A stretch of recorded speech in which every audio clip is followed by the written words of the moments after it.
I asked the question, jelly, will it ferment? So let's go.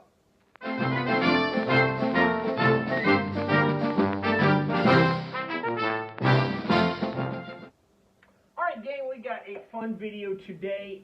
This one actually comes from the comment section. I had somebody ask me, hey Platt, I don't have juice, but I have jam or jelly or preserves. Will that work? It says it doesn't have any preservatives in there. Will it work? And really got me to thinking. I told him, well, give it a try if there's no preservatives. Where I kind of got confused on the question is, I always think of preserves. I grew up in the South, and preserves are a big thing, and they're a variation of jelly and jam. So I thought I would do this video just to find out kind of myself. Now, doing a little research, or first thing I want to kind of clear up is the terms. You hear the terms jelly or jam or preserves, or even when I was in the store looking for this, I saw the term spread. What's the difference between those?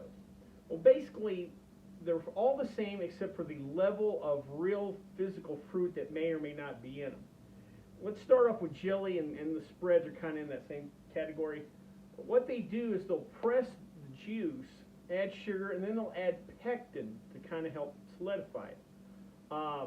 Think of it as somewhere between, not quite up, you'll add pectin to make things like Jell-O. You'll also, if you add a little more pectin, you get something like a gummy bear, gummy fruit, what have you. Jelly is kind of somewhere between grape juice and then like a grape juice Jell-O, It's somewhere in between. Like you cut Jell-O and it still maintains its shape, where jelly, if you just kind of lumped a spoon here on the counter, it would just kind of spread out.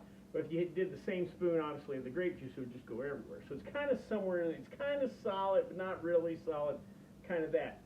Jam has a little bit of the fruit left in it, physical fruit in there. When they press the grapes or whatever, you'll get some smaller pieces in there that are, small enough, very easily chew. You almost wouldn't notice them, but they're smaller pieces.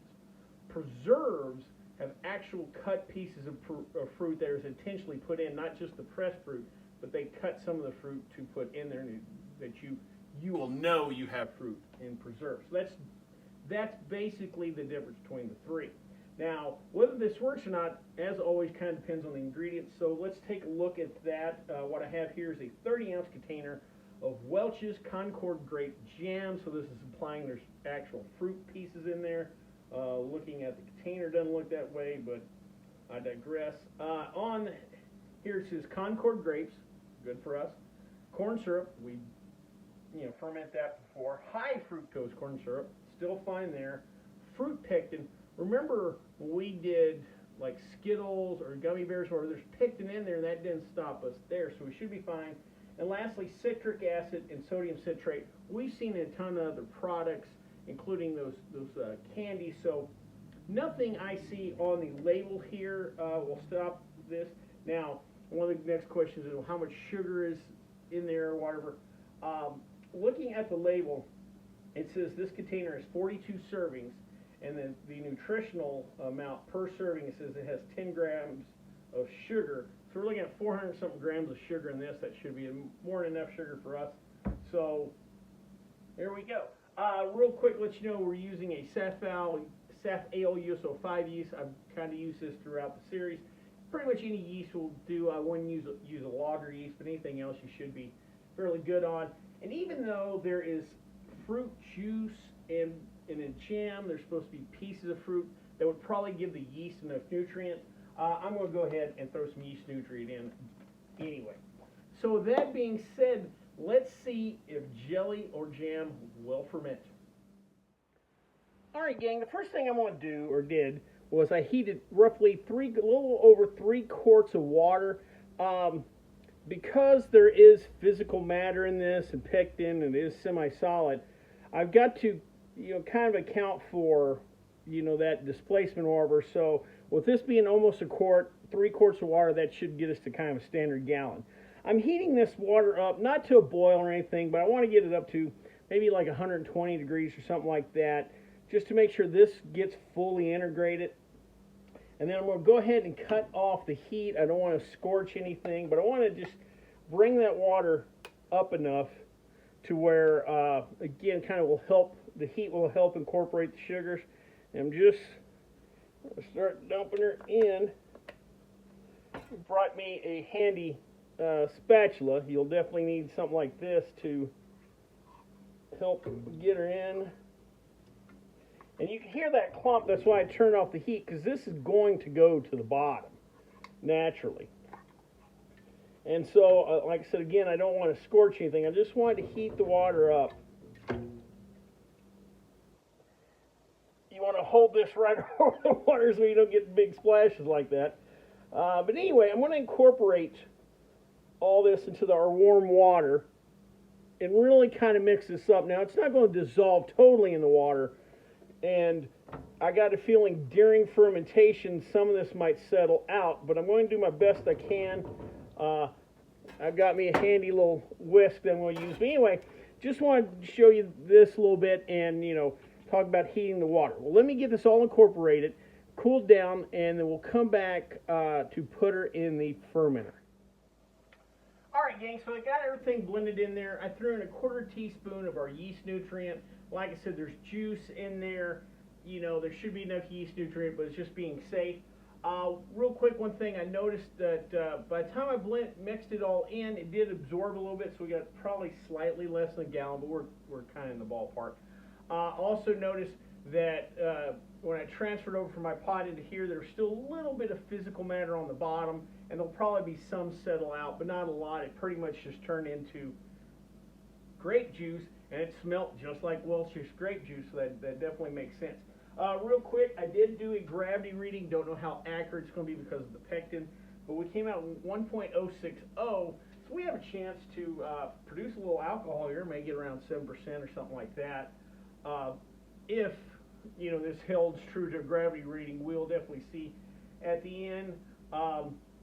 Now we're just going to let this sit for about a week, and we'll come back, I'll test the gravity, and we'll give her a try and see if grape jelly will ferment. All right, gang, so it's been 1 week. I've gotten some decent bubbling, so we look like we have a solid fermentation going. Now let's go ahead and do a gravity reading and see if we got any alcohol produced. Remember, we started off at 1.060 was our starting gravity. Check. All right, she's looking like she's just a shade above 1.025, which should put us about 4.5% alcohol by volume. Now, I still got some decent bubbling, so I'm probably going to let this sit a few more days, but we're about 4.5% alcohol, which is kind of a standard beer. Looks like jelly will ferment. Now, the real question is, how does it taste? So let's give her a try. I'm very interested to see how this tastes compared to, you know, I've done videos in the past where I've used Welch's grape juice and Concord grape juice, so be interested to see how the jelly from Concord grapes tastes. Still smells fairly sweet. Let's give her a try.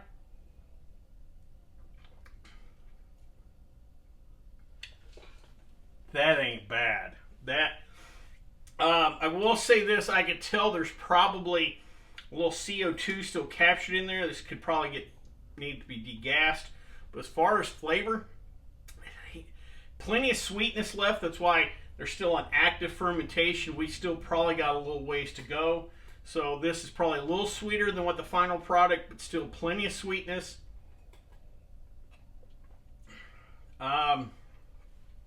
You know, this does not compare too far off from like a Manischewitz or some of those Lambrusco style wines that use, you know, Concord grapes instead of the classic wine grapes.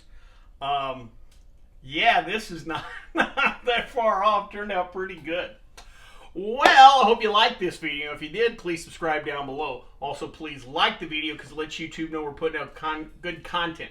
If you have any questions, comments, concerns, or ideas for the show, please put them in the comment section, or you can always contact me on the Twitter page.